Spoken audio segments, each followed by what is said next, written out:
Today we are going to discuss about cosecant function. We know that cosecant function is a reciprocal of sine function. जैसे जो cosecant function होता है हमारा, जैसे cosec x है हमारा, वो 1 अपॉन साइन x के इक्वल होता है. तो cosecant function में क्या होता है कि अगर एंगल जीरो है यानी कि cosec 0 डिग्री है तो ये किसके इक्वल होगा 1 upon sine zero. Sine zero क्या होता है जीरो, तो ये क्या हो गया नॉट डिफाइंड. Not defined. तो कोसेक एक्स जो हमारा जो फंक्शन है ये 0 डिग्री पर नॉट डिफाइंड होता है. इसको हम एक ग्राफ से शो करते हैं.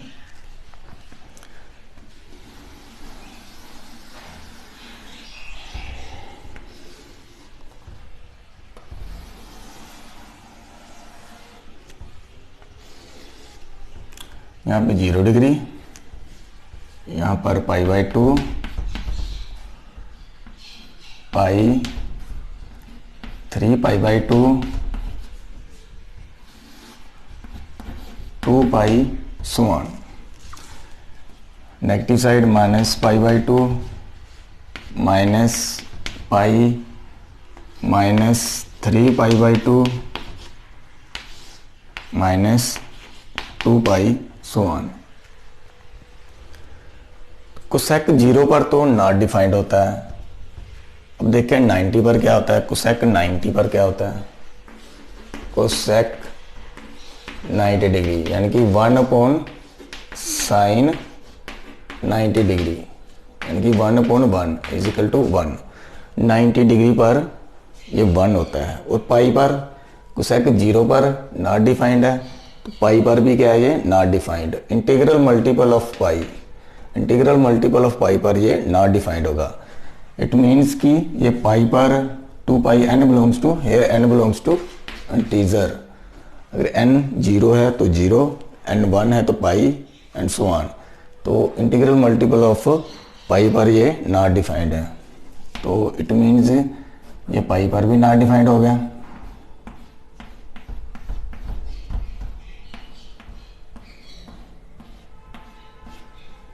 टू पाई पर भी नॉट डिफाइंड हो गया.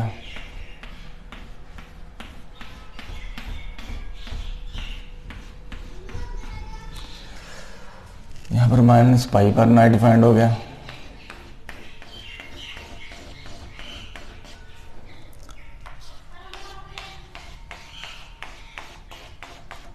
And so on. अब देखो हम इसका ग्राफ कैसे बनाएंगे. पाई पर हम इसको भी डिवाइड कर लेते हैं. इसको हम 0.5 ले लेते हैं, इसको 1 ले लेते हैं, इसको 1.5 ले लेते हैं, 2 ले लेते हैं, 2.5 सो on. Negative side 0.5 minus 1, 1.5, 2 and so on. तो अब 90 पर जो cos 90 है, 90 पर 1 है. ये cos 90 पर क्या है 1 है. अगर हम 90 से छोटे एंगल्स पर जाते हैं, 0 और π/2 के बीच बहुत सारे एंगल होते हैं. अगर हम π/2 से कम एंगल पर जाते हैं, जैसे cos 90, cos हम ले लेते हैं cos 30 डिग्री ले लेते हैं हम, सपोज करो. कोसेक 30 डिग्री ले लेते हैं. कोसेक 30 डिग्री क्या होता है 1 अपॉन साइन 30 डिग्री. और ये क्या होता है 1/2. It means 2. कोसेक 30 डिग्री पर सपोज करो यहाँ पर हमारा 30 डिग्री है, सपोज करो यहाँ पर 30 डिग्री है, तो ये हमारा 2 यहाँ पे आएगा. 90 डिग्री पर 1 और 30 डिग्री पर 2. अब ले लेते हैं कोसेक 45 डिग्री. कोसेक 45 डिग्री क्या होता है 1 upon sine 45 degree. 1 upon sine 45 degree कितना होता है हमारा 1 अपॉन √2 यानी कि √2 इक्वल टू 1.41 यानी कि 1.4 45 डिग्री सपोज करो यहाँ पर है हमारा 45 डिग्री, तो यहाँ पर 1.4 यहाँ आएगा हमारा, 1.4 यहाँ लगभग, यहाँ इसके आसपास लगभग यहाँ लगा लो आप। अब अच्छे से बना सकते हो इसको एंगल्स में डिवाइड करके। कोसेक 60 डिग्री कितना होता है हमारा, 1 अपॉन साइन 60 डिग्री, और साइन 60 डिग्री कितना होता है हमारा, √3/2, यानी कि 2/√3, और 2/√3 होता है हमारा लगभग 1.2 के करीब। तो 60 डिग्री यहाँ पे लगा लो, 1.2 हमारा यहाँ तक आ जाएगा, ये 60 डिग्री लगा लो। तो ये ग्राफ कुछ ऐसा चलेगा, ये ग्राफ कुछ लगभग ऐसा चलेगा, या 90 तक ऐसा चलेगा। 30 डिग्री से जितने भी कम एंगल हैं ये अप्रोच करेंगे इस वाई एक्सिस को, लेकिन इसको टच नहीं करेंगे, क्योंकि 0 डिग्री पर कोसेक जो होता है वो नॉट डिफाइंड होता है, अनडिफाइंड हो जाता है। तो 90 तक ऐसा बनेगा ग्राफ। 90 के बाद अगर वैल्यूज पता है तो आप कर सकते हो, तो ये ग्राफ ऐसे घूम जाएगा, ऐसे ऐसे 90 पर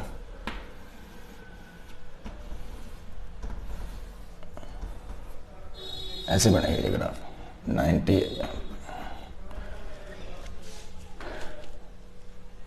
तो नेगेटिव साइड भी -π/2 पर -1 आएगा यहाँ पर, तो नेगेटिव साइड भी ऐसे ही बनेगा, यहाँ से शुरू होगा, ये ऐसे अप्रोच करेगा वाई एक्सिस को, लेकिन इसको टच नहीं करेगा क्योंकि 0 डिग्री पर ये अनडिफाइंड होता है ये। तो ये था हमारा कोसेक कोसिकेंट फंक्शन। अब इसकी जो डोमेन होती है, अब इसकी जो डोमेन होती है वो तो ये है।